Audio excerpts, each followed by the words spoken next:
ഇവനെ ഇവന്റെ സ്കൂളിലെ പിള്ളേർ ദിവസവും ബുള്ളി ചെയ്യുമായിരുന്നു.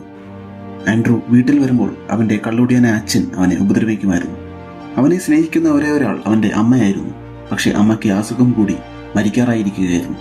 അവന് ജീവിതത്തിൽ ഏറ്റവും ഇഷ്ടമുണ്ടായിരുന്നത് വീഡിയോഗ്രാഫി ആയിരുന്നു. അതിനും അവന്റെ അച്ഛൻ അവനെ ഇൻസൾട്ട് ചെയ്യുകയും ഉപദ്രവിക്കുകയും ചെയ്യുമായിരുന്നു. തന്റെ ജീവിതം എന്നും ഇങ്ങനെ നരകിച്ച് ജീവിക്കേണ്ടി വരുമെന്ന് വിചാരിച്ചിരിക്കുമ്പോഴാണ് ഒരു ദിവസം അവനും അവന്റെ കസിനും കൂട്ടുകാരനും കൂടി കാടിന് നടുക്കൊരു കുഴി കാണുന്നത്. അവർ അതിലേക്ക് ഇറങ്ങി നോക്കുന്നു. അതിനകത്ത് തിളങ്ങുന്ന ക്രിസ്റ്റൽ കാണുന്നു. അവർ തൊട്ടു നോക്കുമ്പോൾ അവരുടെ മൂക്കിൽ നിന്നും ബ്ലഡ് വരുന്നു. പിറ്റേന്ന് അവർ തങ്ങളുടെ ശരീരത്ത് വന്ന മാറ്റങ്ങൾ കാണാൻ തുടങ്ങുന്നു.